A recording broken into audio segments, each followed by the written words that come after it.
because children are our future.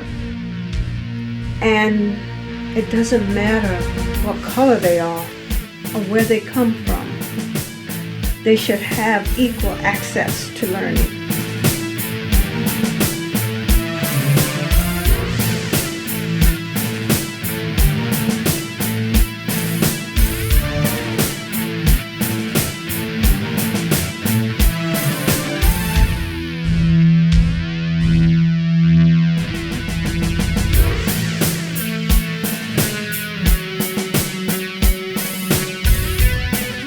Things we have to look at, because those are the things that we use to colonize a person's mind. Because the whole theory was if you can get the mind, the body will follow.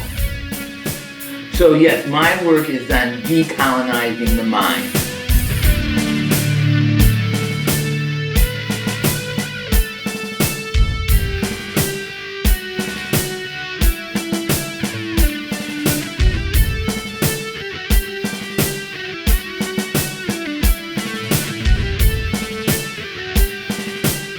I'm just suggesting a broadest sense of what it means to become an educated person. The schools are everything. Education is everything.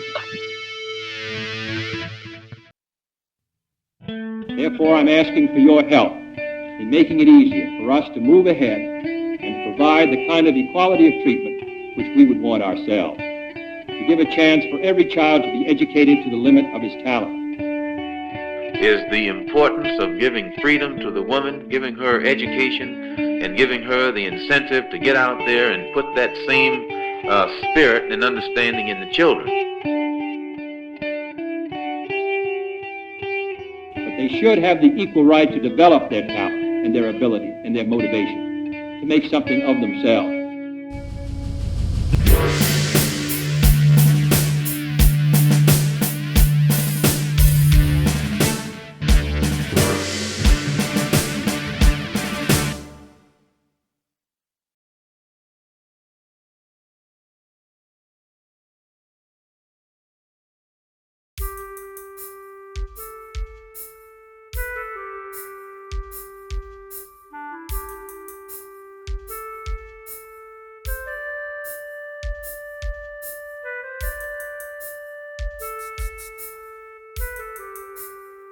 Literacy is a multifaceted, perpetual realm. Reading, writing, oral history, art, music, experience, and so much more. Literacy ignites the imagination, helping us to envision new spaces of exploration, creativity, and ultimate liberation. Spaces of altruistic inclusivity. Spaces where humans aren't special because of their needs, but special because they're human. Literacy is power. The burning of books and other forms of anti-literacy is evidence. Burning and banning are synonymous. Literacy helps us decipher images and the meanings behind them, showing us that hate can even be taught to animals. Showing the difference between life or death struggles for freedom and justice, and how the system responds, compared to ungrounded, poor sport takeovers, and how that same system doesn't respond at all.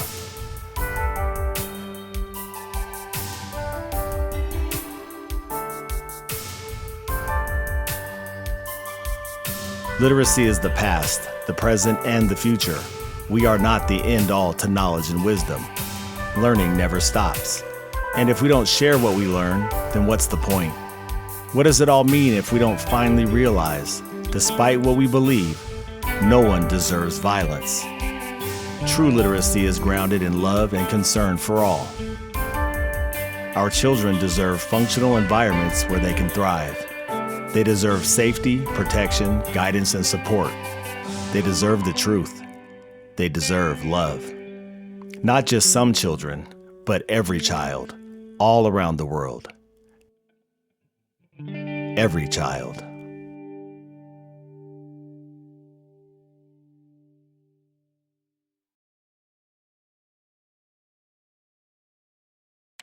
Welcome to the Rebirth Empowerment Academy. My name is Spheron. I will be your digital navigator as we proceed.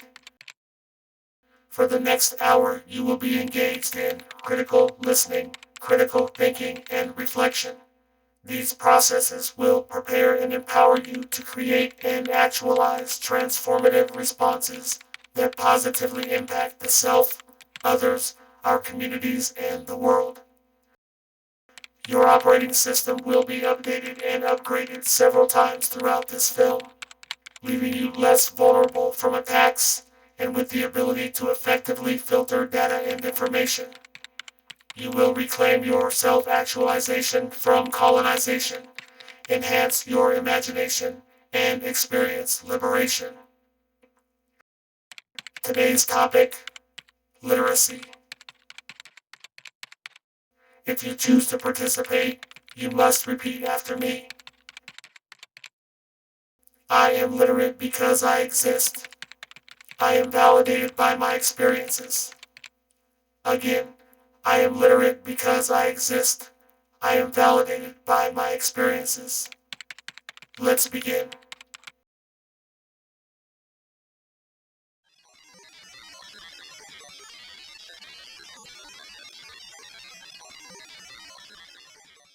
The operating system is who we are. It's the set of all the things that we do in our life every day. The first time we open our eyes, we start looking at building an operating system. That's possible. They're walking, and you start seeing the things that are possible. And you can see traveling or not. You can see all the different things that come. You're taking in information. That's what these AI systems do. They take in a massive amount of information and then draw correlations and connections, and they start building what's possible based on what they see. Well, we have the same thing. We have the best supercomputer ever built. And we're building a sense of what's possible all the time.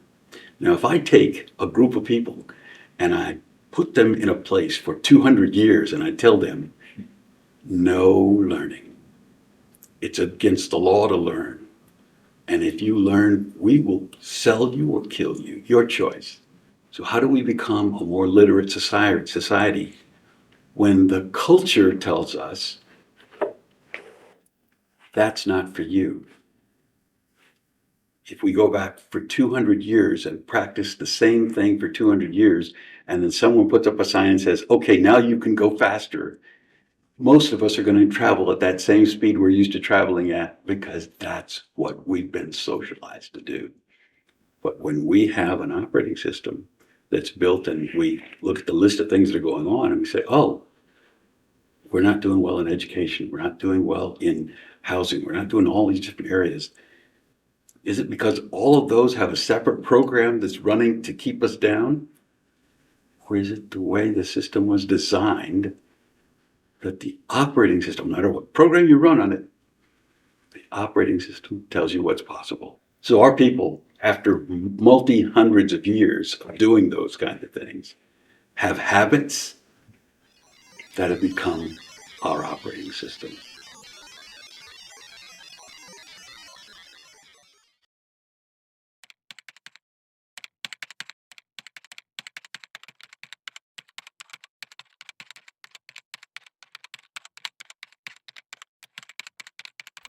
A system is a strategically planned, organized framework. The functions within the system are systematic, in place to maintain the system, and are usually carefully planned.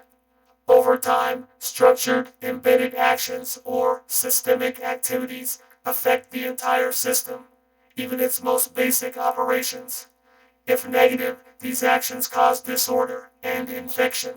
They become a virus. In the human space, you must recognize infected systems and the systematic viruses that are embedded in the system. These viruses must be eradicated and require an antivirus. The antivirus is literacy and will be followed by an operating system update.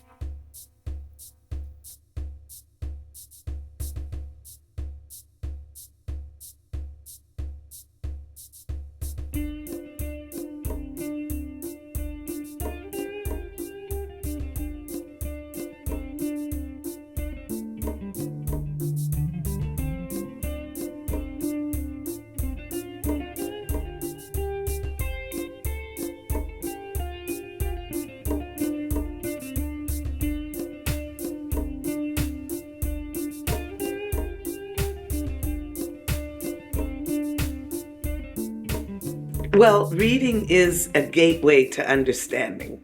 And so when I think of reading, I'm looking at words, letters that come together that actually form messages. And the messages are important because that helps us to decipher, to understand, to be critical of, to create. Writing is that which comes right out of the soul, the spirit. But you have to know how to write by reading, and you have to know how to read through writing. So the two are inextricably linked. What's important most about writing is that your ideas are creative, and what comes out of your brain, you're constructing almost like a puzzle. And so you're able to really share something that comes from your heart. And it may or may not be important, but in the long run, everything you write is essential.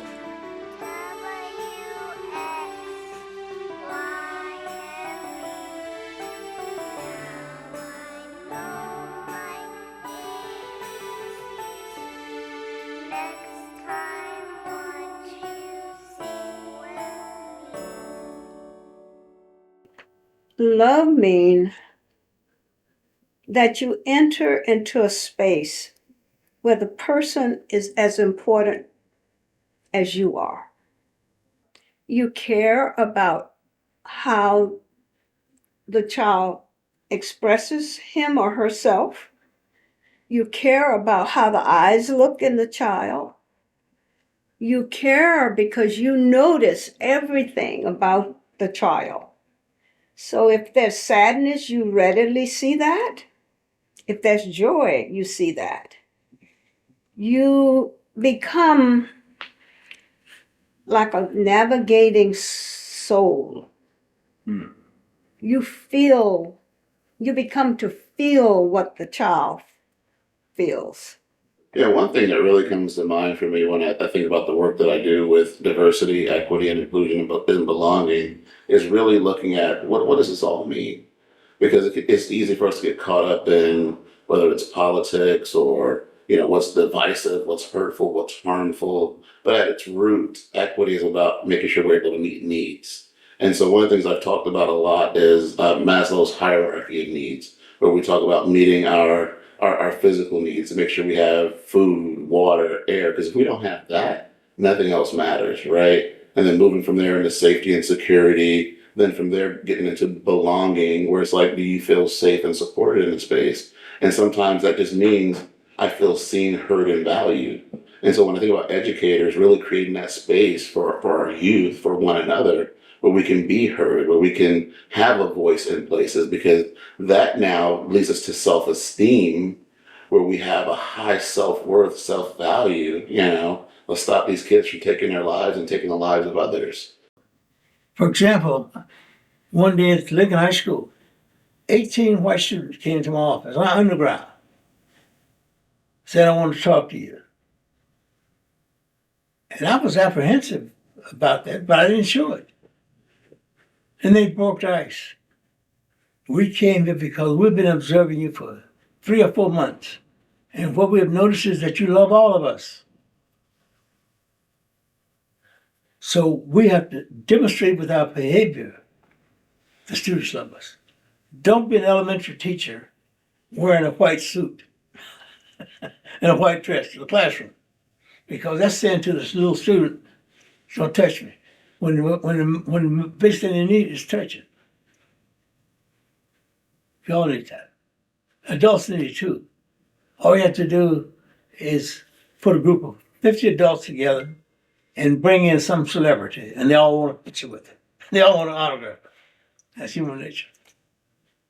When you have people that come from all over the country and stuff, depending on where you're from, I mean, I had kids that were from the East Coast or whatever, and maybe the environment that they originally grew up in was mostly of African American folks. I mean, I've had students tell me they went to schools that were predominantly black, and so when they come to Lakewood, it's an adjustment for them, and they don't have a lot of people that look like them, and they're trying to figure out who can they go to or who do they trust there when they come to schools and stuff. So I think myself, now I think about it too, there was a couple other staff members too. But I found, when I start thinking back on that, that's who a lot of those kids went to. That's who they gravitated to, was us, because they felt that we would hear them out and we would be fair and we were familiar, and that's what they felt comfortable with. There are challenges in life that are faced by all ethnic groups: Asian, African American, Anglo, biracial, low income, Native. But in the classroom, there can be one common denominator. And that common denominator that all of you can achieve equally, but equal being equal to your ability. We all are birthed with different skills. We're also birthed with different abilities. But maximum performance is what is required of you. If you're giving it all, and that's your best, and it's reflected by your ability to speak, write, and good behavior, then you've leveled the playing field for everyone. Then getting to that self-actualization piece where we are strong in our identity and we're confident and we're able to contribute. And so now to look over at the Blackfoot people and their hierarchy, where the lower level of that hierarchy is the self-actualization, where we all show up as human beings who are seen, heard, valued, able to contribute, to lead now into community actualization. Action generate what we call love. And when you bring that child into your space, you hurt if that child is hurting. That's what love is about. It's just not some expression. It is action. It's an active force. You let no tradition, you let no family member, you let no policy get in the way of what you feel for that child.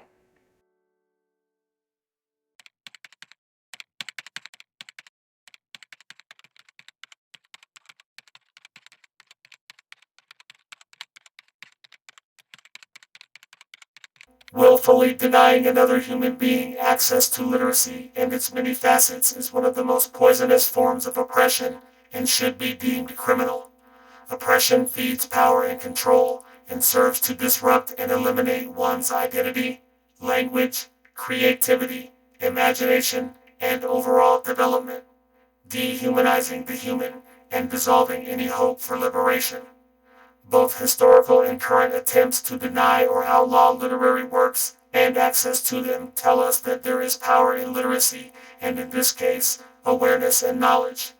The fight for literacy must be perpetual, as literacy itself is the shroud or the shield that protects us and alerts us to incoming threats of oppression.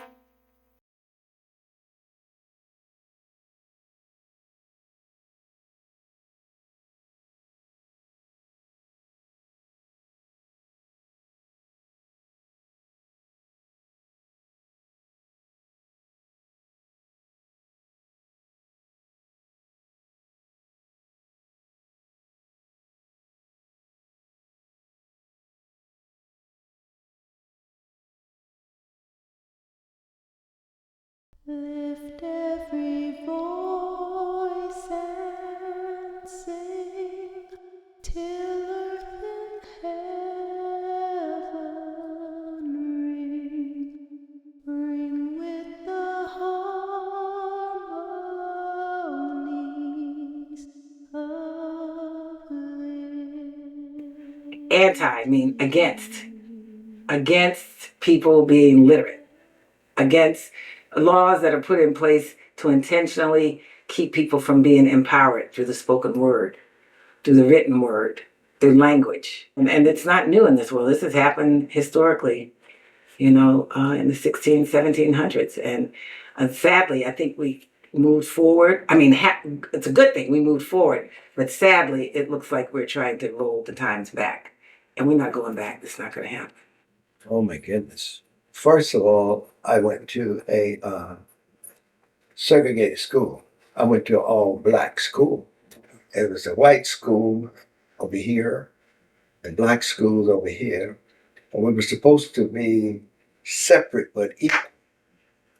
But that was not true. The teacher was telling us, oh, we're going to get new books. I said, okay, all right. We got new books, but they were old books hand me down from the white schools. They the one got the updated books. And so we got their leftover books, you might say.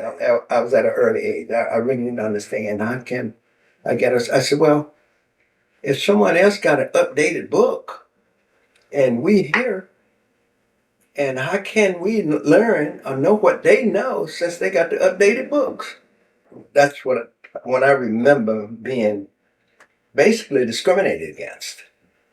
Well, it's just to keep the thumb on certain populations of people. I think it's just to keep people from being empowered. It's greed. It's systemically, it would be to educate a certain few, maybe the more privileged. Maybe, I think some people may not think others deserve to have the same level of power.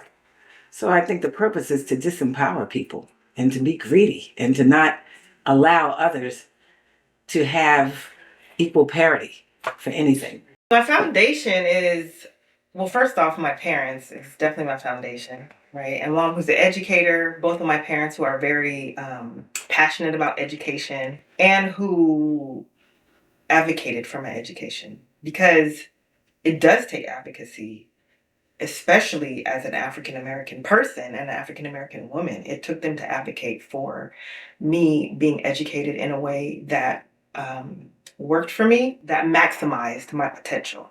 They had to advocate for that.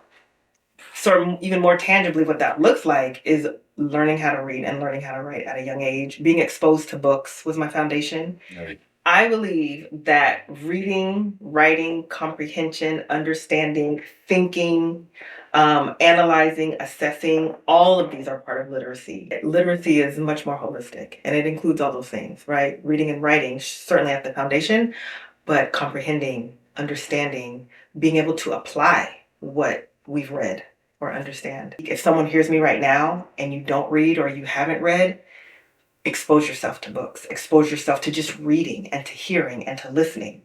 To not be able to read, I mean, we know historically what that did. It didn't allow people to have access or opportunities. They didn't even know opportunities existed. They didn't know that they could do certain things because they weren't able to get the information. It's a lack of information. It's a lack of understanding. I mean, it's literally keeping people from using their God-given brain power.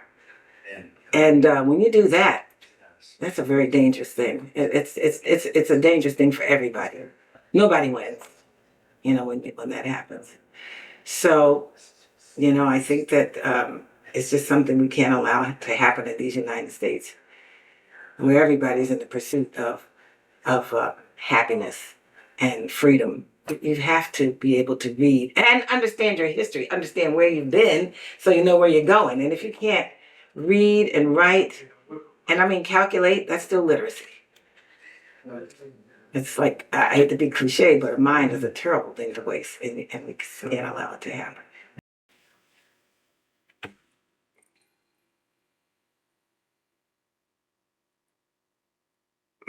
I was supposed to go to college.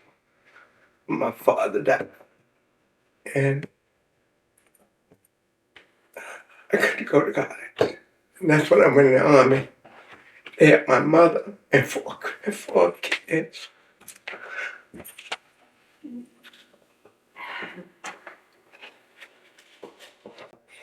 And I've always wanted to go to college, really. I've always wanted to go. And so, like I said, I was scheduled to go to college when my father all of a sudden died, so they threw a flip and didn't have no money. So like I said, I went in the Army, and after that, so and when I got here, that's when I think Dr. Mims was saying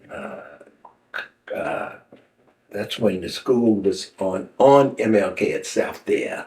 You come here, I need you to come go to school here. You have a degree. I said, no, I do not really. She said, come, you gonna come to school, you gonna get your degree here. So that's how I really went to school at Evergreen State, really, and got my. Really.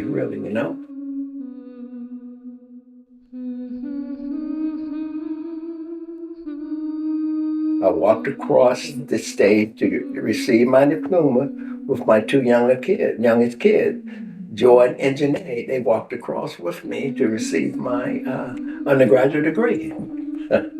I got to go to college and got my degree. Yes. Well, Dad, I'm so grateful for you. I'm grateful for you. I'm very proud of you. Yeah.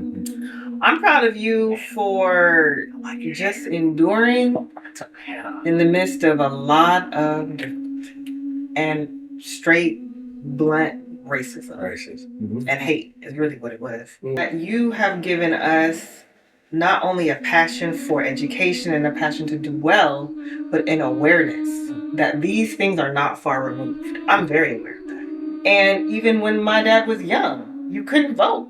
So those things I'm very grateful for, that you and my mom have sacrificed, and people died for me to have these opportunities. Yes, ma'am. Good job, Dad. Thank you. Thank you so much. Thank you.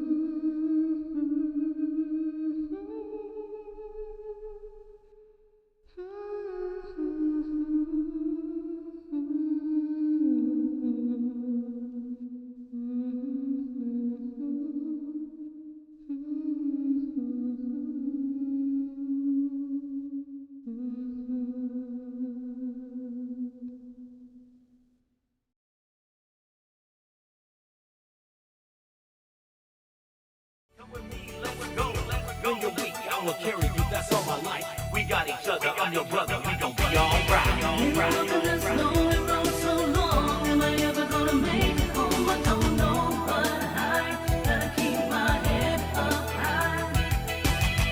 Oh Lord, won't you take my hand? I wanna make it to the promised land. My name is Kareem Dixon. The name of my organization is Doula's Neighborhood, which is an educational art program that uses literacy and art combined to create creative writings, creative ways to express, creative ways to learn from one another. With liberty and justice for all, that speaks, that's the truth. That's the key. That's the hidden gem, right? If they're willing to burn your eyeballs out or hang someone who's trying to teach you, you can imagine what literacy leads to, right? So it leads to the freedom. It leads to not only freedom for an individual, but freedom for all. Liberty lies within me. Freedom lies within me. How could I not want to give that and make sure that everyone has that, right? Or knows that. You can almost know how people really feeling. If they're really literate in the society that they live in, right? They could be great, good people. But if they don't feel that everyone deserves the freedom that they have, then how literate are they? I'm Dionne Bonner, and I'm a visual artist. I'm from Tacoma, Washington. I'm a muralist, illustrator, and graphic designer. And my business is Vibrant Creations. And I use art as a catalyst to open dialogue and conversations. I believe literacy is art because we're always learning from our environments. And in particular, public art adds to that learning. Public art is all around us, and I feel like art being created by artists, that lived experience of that artist goes into that art. And it's created because of that person's environment, their ups and downs, all the things that they have been through in their lives. Part of that is infused into that piece. My first series of work was to create a series of portraits of pioneers from the Pacific Northwest. And I learned a lot about like the history of African Americans in this region that I didn't know growing up. And that actually helped to change my trajectory of my life. The experience of learning about my own culture that I wasn't exposed to through my K through 12 education, you know, at a time when I learned this history about these different pioneers, I didn't know that people in my own community made these kind of lasting contributions to the very state that I was born in. I like the way you're throwing that frisbee out. The frisbee is to open you up to think about how quickly a change can be made by applying that ideal that you shared. The liberty leads to ultimate freedom. Literacy leads to ultimate justice. And it's not about just reading a book. It's almost like reading yourself and knowing better and doing better and being better and standing up for those who can't stand up for themselves, right? That takes courage and guts. I think that literacy is transformation. I mean, I think it's our way of navigating our world, but also growing. So I think that when you learn a new thing, you've added something different to who you are. I believe that anyone that would take away access to literacy has a fear of what that individual or group can do, basically how they can advance, grow, even change their environment. There's no right or wrong way to do art. So it really comes from the inside. And if you are open to that, and if you stay open to that and don't get so hung up on, you know, art's supposed to be a certain thing, and just know that it is exactly what it's supposed to be when it comes from you, because it is an individual thing. So. And that's where I'm at right now. My mission is all about literacy and using literacy to help ease stress, right? That's basically Doula's neighborhood, is using literacy to help ease stress, the #1 killer of Black men. And if we, as Black men in our community, can provide a tool to help reduce that, I think we're doing a pretty good job. I think, you know, we're doing what we're supposed to do. So that's what I believe. Yes.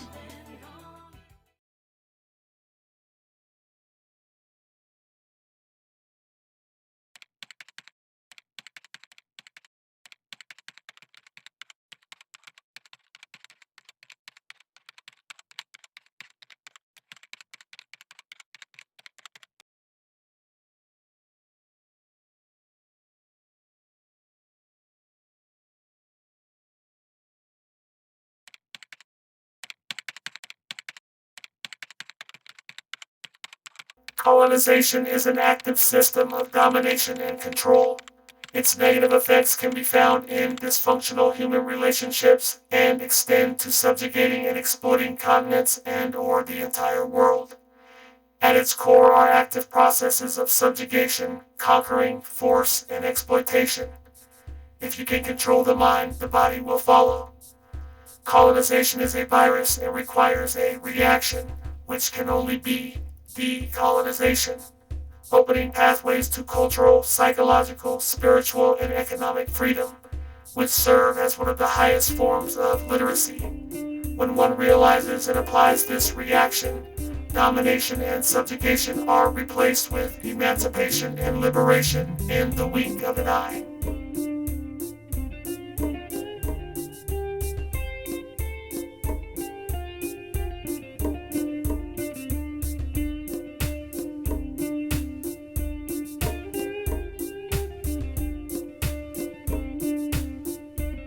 Colonialization is the imposition of a mindset and behaviors and all those other kind of systems that then come in and institutionalize it. So even after the colonializer or the person who came in with these ideologies, with these philosophies has died, the ideologies and philosophies are ingrained in the fabric of the communities. Colonialization is not has been being practiced ever since the Aryans invaded the Indus Valley. When the Aryans came in, they did a couple things. One, they instituted the concept of Varna, V-A-R-N-A. Varna means color. They wrote a whole book about Varna. The Aryans did something else which is why we study history. They gave us the prescription for the world for the colonization of another human being. And they said you do it through three ways. The first way you do it is through religion. Then you do it through military, the gun. And then you do it through the almighty dollar. Those are the three things. They laid them out thousands of years ago. That's why we have to look at history. This is the prescription by which you colonize the people. The Aryans laid it out in the Indus Valley. Those are the things that were used to colonize a person's mind. Because the whole theory was if you can get the mind, the body will follow. So yes, my work is on decolonizing the mind. For those of us who have had that blanket, that fabric thrown over us, we have to find, ways of gnawing holes in it. It's like a fishnet. It's like a fishnet. We have to figure out how to ways of gnawing holes so we get out of that fishnet and get back to what our nature was, which is to swim without a net, to be in, to be that kind of way.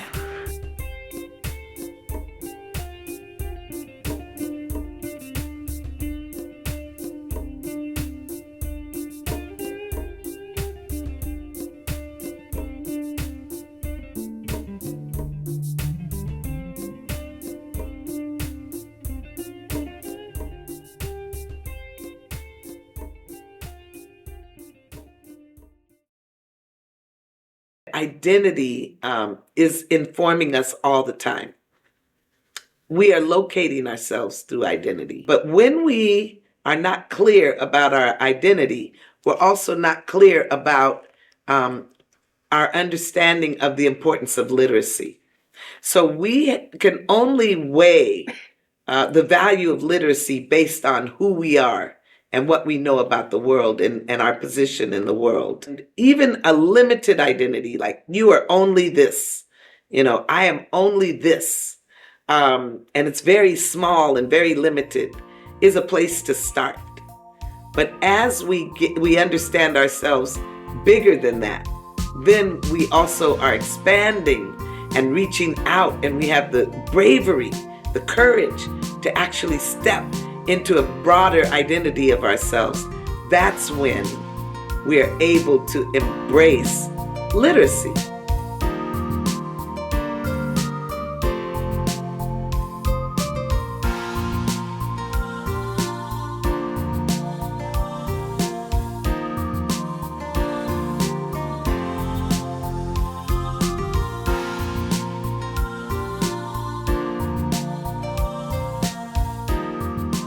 When I was in high school, I helped integrate the high school.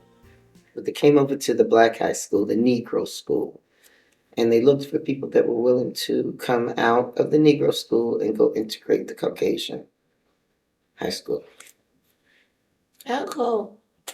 Because I was like, yeah, how to the people? What can I do? How can I make history? Looking back, I was sorry that I went, because that was the last year that black school was going to produce a graduation class. Yearbook pictures the year before. So everybody that was going to be graduating, they took their yearbook picture. That year, I did what? I started wearing a natural.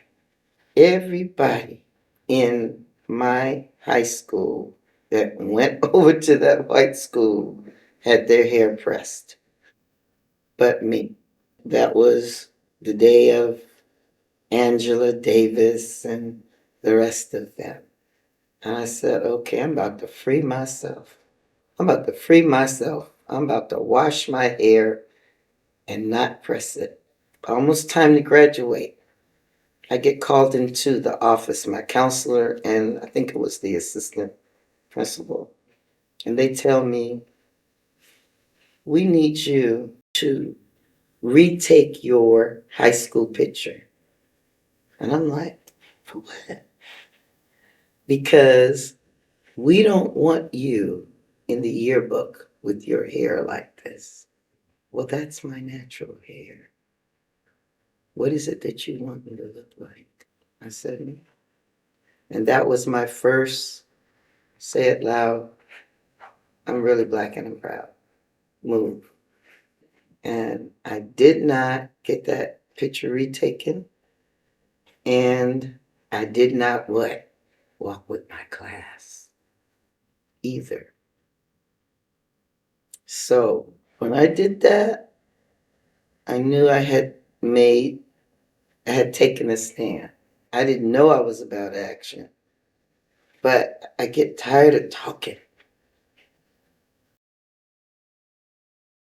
Once I realized I was Native, then at least I had the words to tell people when they asked me what I was, which is the rudest way to ask somebody's ethnicity or nationality. What are you? I heard that question over and over and over and over again, but at least now I have an answer that I'm Indian or I'm Native.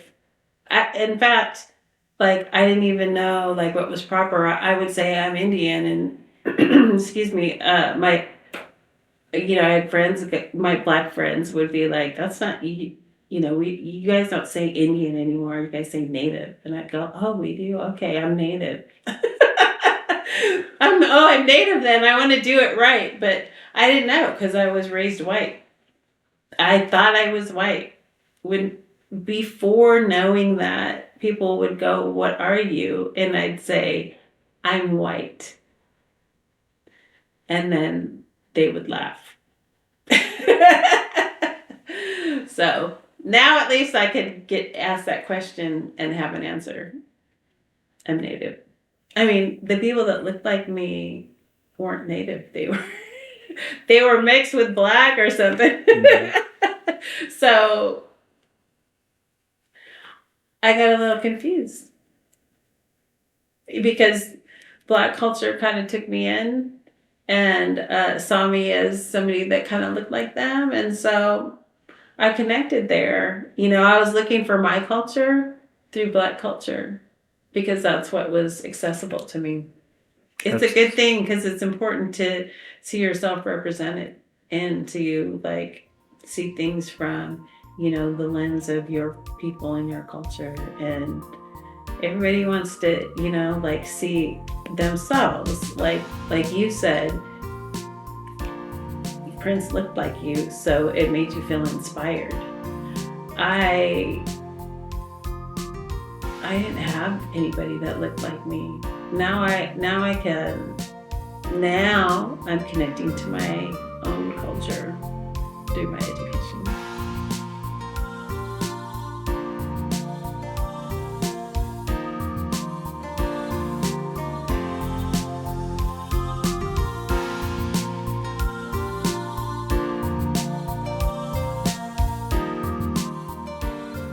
The Bible to me means liberation, freedom. As it relates to, say, this subject of literacy, there's a scripture, I think it's in 2 Timothy 2:15. And the Bible says, study to show thyself approved. Study? How can one study if they can't read or write? So it's pointing at we should study to know for ourselves to be approved as to who we are. That's the liberation, and I think what man has done to colonize a people is first to demonize it, and also to weaponize it. They use it as a weapon, as opposed to a means of giving freedom or emancipating one.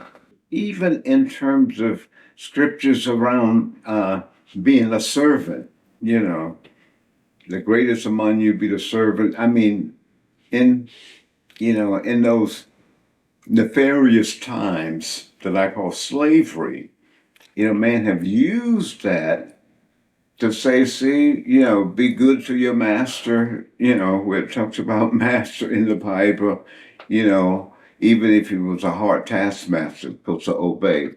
But that is far from truth. We have demonized it, and made it our own for our own narrative, and we have humiliated a people with it. So if a person can't read and understand for themselves, you could see how they would be, captured, or enslaved by whatever you interpret it to be. For me, if I'm in keeping with that, a tree by the fruit that it bear, and the fruit he's referencing is tangible, it's measurable. Bob can say all day, I'm this, but if his life or the fruit, the kindness, the love, the peace, the joy, the non-judgmental ways or whatever, if that's not exhibited in my life, then I'm not I'm not walking what I'm talking. I mean, my talk has to coincide with my walk or my action.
Trauma affects the physical state, emotional state, and behavioral wellness of humans, crippling any hope for quality health, safety, and stabilization.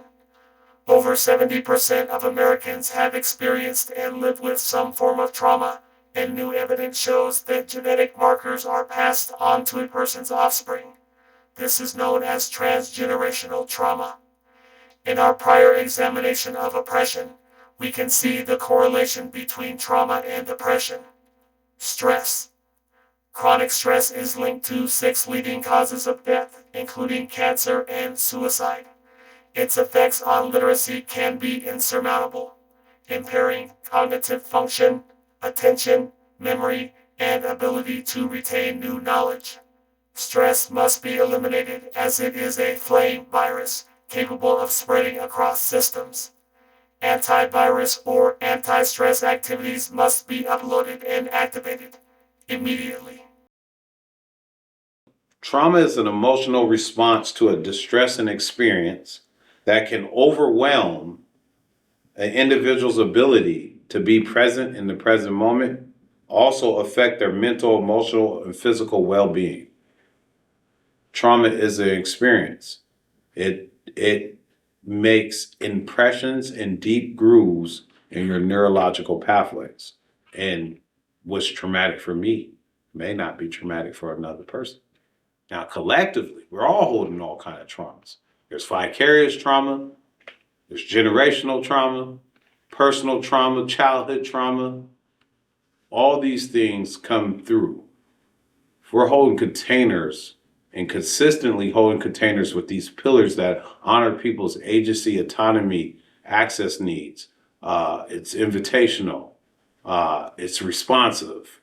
Individuals start being able to, one of my sayings is, you can't heal without revealing. There's no healing without revealing.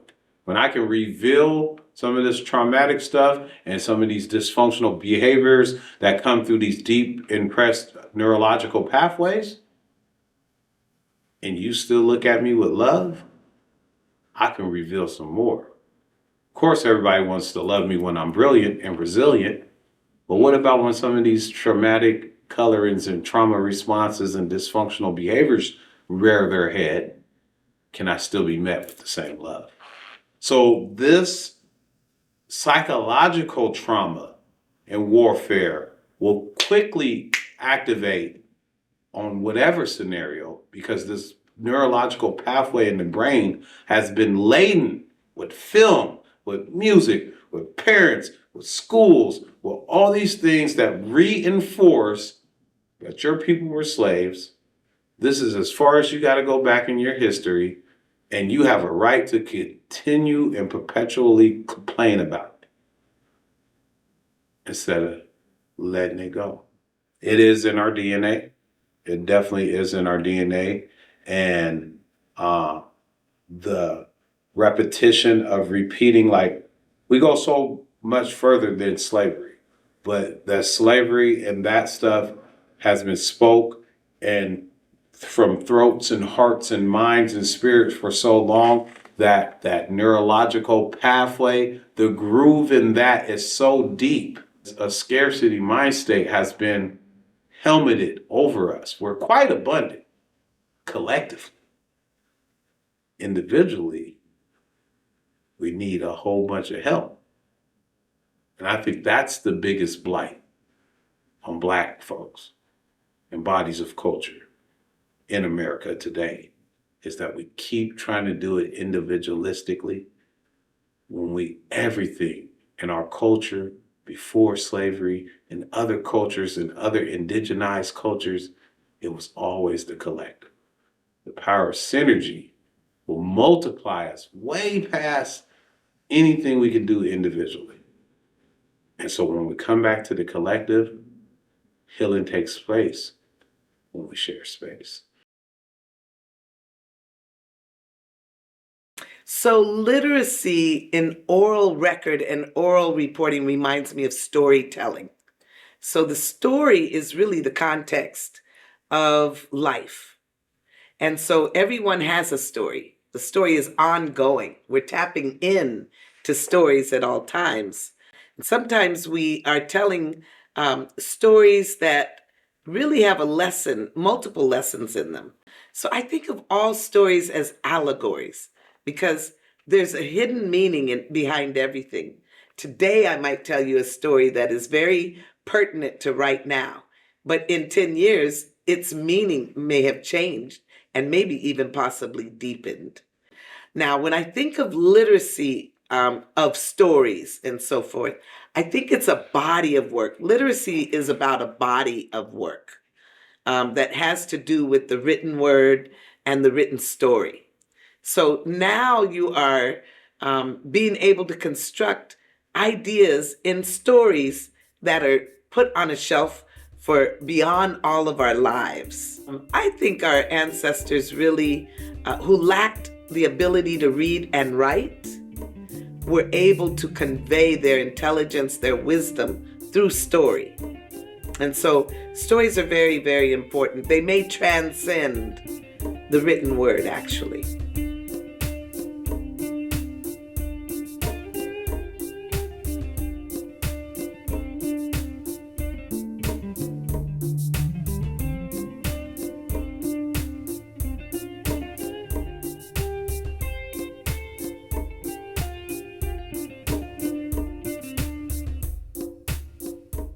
narratives always dictate how people think, how people react, how people respond, how people are suppressed even.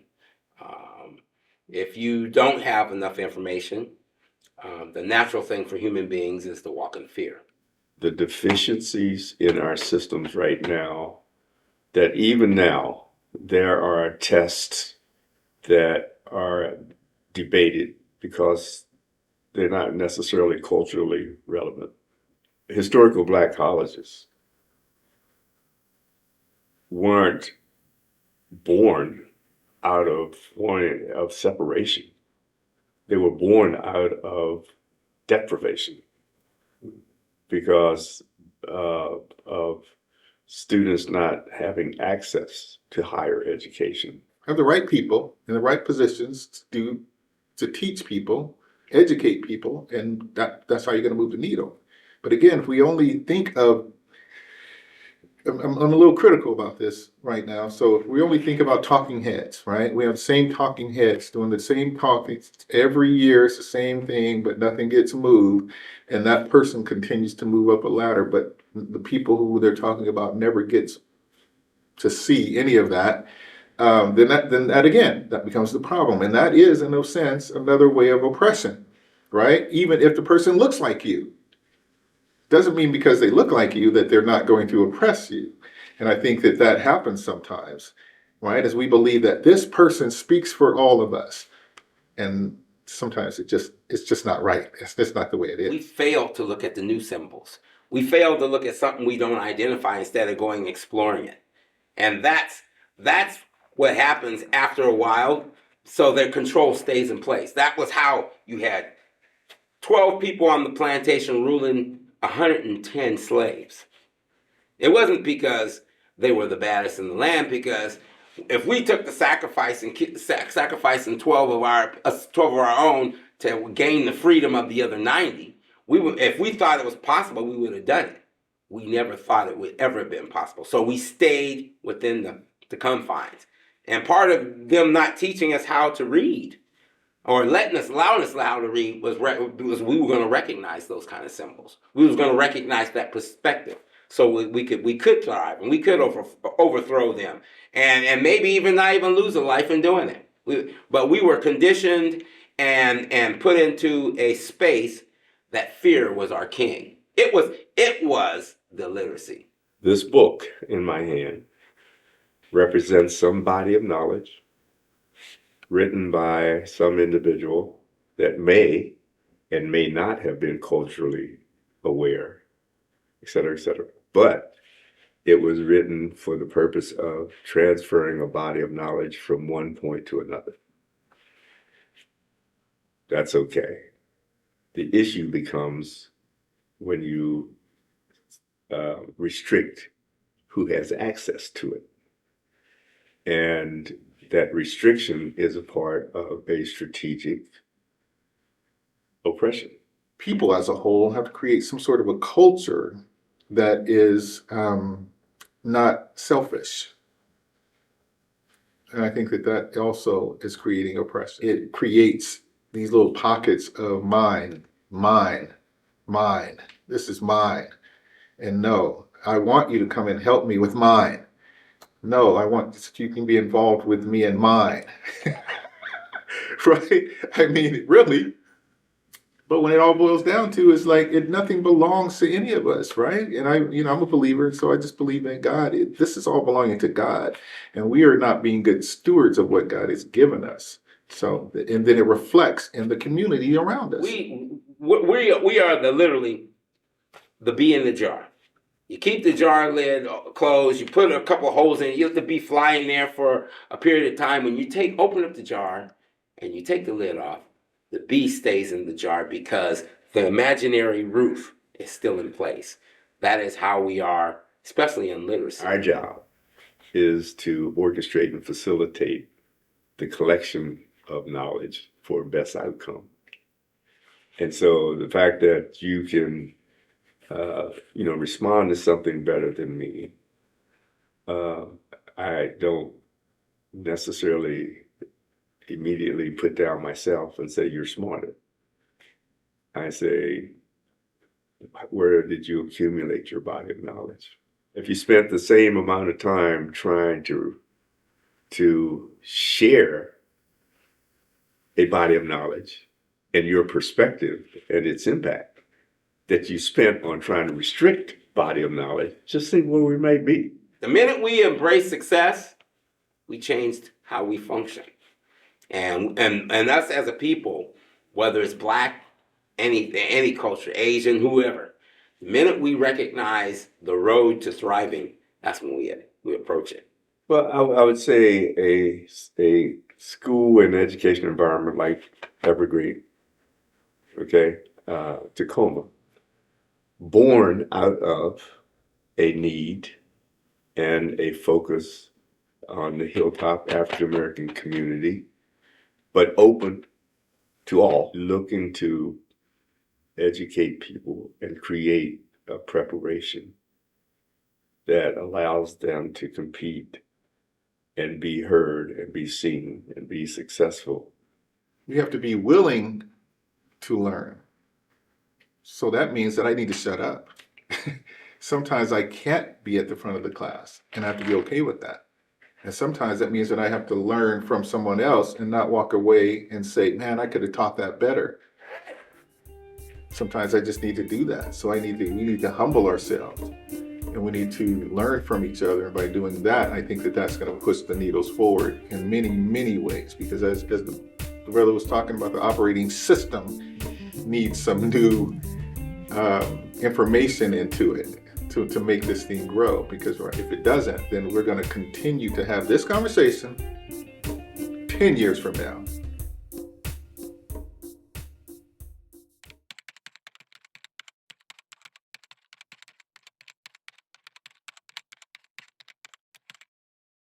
We can conclude that literacy is multifaceted. Humans must engage in as many areas of literacy as possible. This requires discipline and is the key to your liberation. To maintain your new operating system, the Rebirth Empowerment Academy invites you to participate in our full academy, engaging in modules of reflection, cultural enlightenment, and civic pro-social action.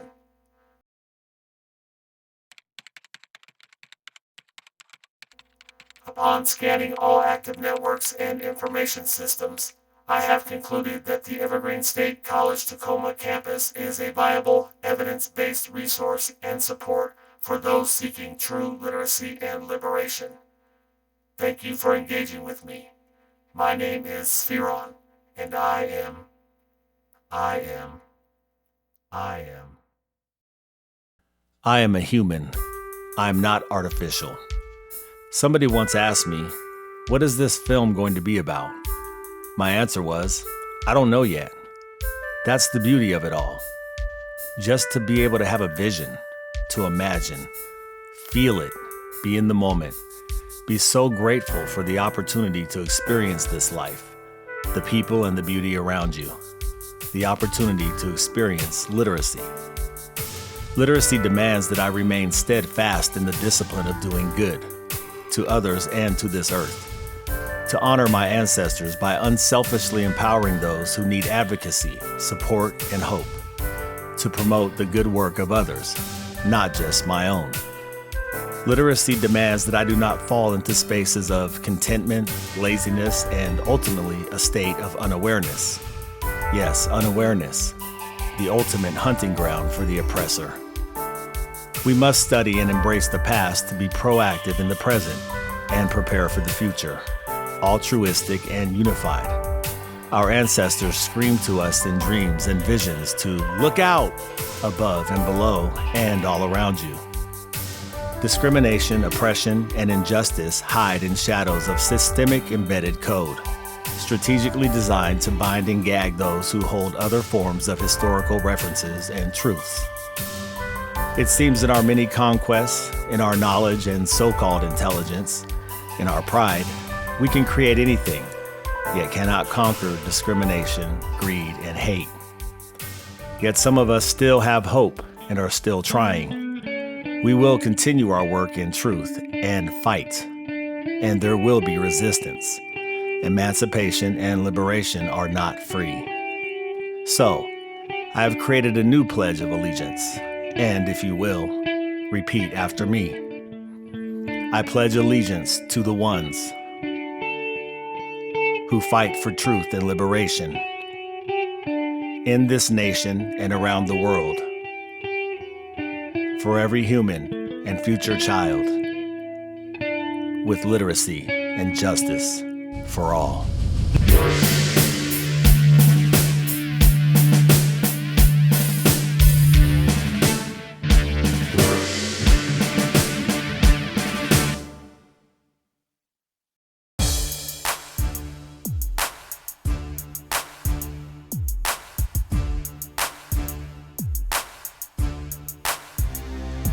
Bear witness to the signs, the stage is set. The devil on a quest, hell bent on deck, trying to kill everything that I love and protect. So it's mind over matter, thoughts beyond flesh. Hard blows to my skull, it's a spiritual war. But the devil ain't getting what he came here for. Information like a soldier, no retreat, no surrender. If I die, best believe I'll give him something to remember. He wants my soul, he's in my head. Won't rest till I suffer in the flesh and I'm spiritually dead. And he'll use every method to wreck it with a syringe full of sin. To my brain he injects it, but I reject it. I'm protected, stay connected to Christ. Put the devil on blast, hit him hard with the light. But he keeps spitting fire, flames getting higher. So I keep throwing blows, cause I know this fight's going down to the wire.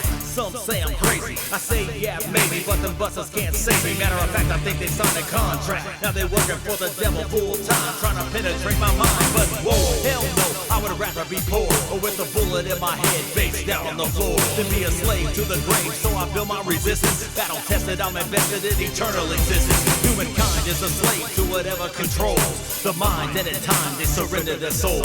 So I have one master, my allegiance is bound to the one who gave his son. I was lost, now I'm bound. Get out my head, I know you want me dead.